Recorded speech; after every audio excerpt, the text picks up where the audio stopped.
দেশের ঠিকানায় চিঠি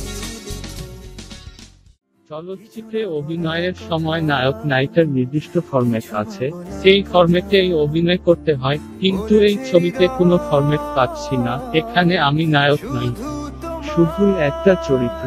ভালো থেকো। ছবির শুটিংয়ের ফাঁকে নিজের কাজের বিষয়ে এভাবেই কথা বলেন চিত্রনায়ক আরিফিন শুভ। জাকির হোসেন রাজু পরিচালিত ভালো থেকো ছবিটির শুটিং চলছে বিএফডিসির মুক্তিযোদ্ধা জসিম ফ্লোরে।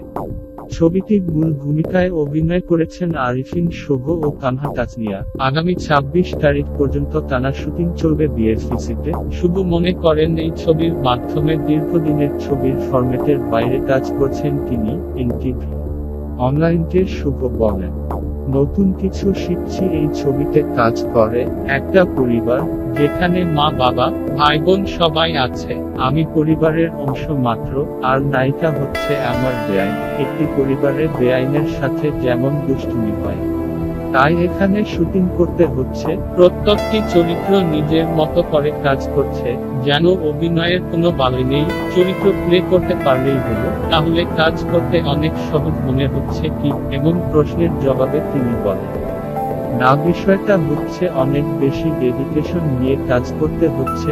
বিষয়টা আমার কাছে একেবারেই নতুন, এর আগে নায়কের ভূমিকায় কাজ করেছি।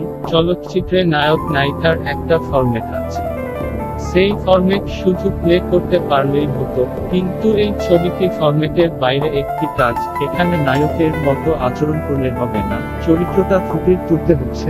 সবচেয়ে বড় বিষয় হচ্ছে আমি আমজাদ হোসেন ও কাজী হায়াতের মতো শক্তিশালী অভিনেতাদের সাথে বেশ কিছু দৃশ্য করেছি। ওনারা যখন অভিনয় করেন তখন আমারও ডায়ালগ দিতে গিয়ে এমনিতেই কাজ হয়ে যায়। আমার কাছে অনেক বড় পাওয়া এবং শিল্পীদের সাথে কাজের সুযোগ পেয়েছি। ভালো থেকো। চলচ্চিত্রে একটি বিশেষ চরিত্রে অভিনয় করছেন তানিম শোভা, ডিওপি, কথাচিত্র প্রযোজিত এই ছবিতে আরও অভিনয় করছেন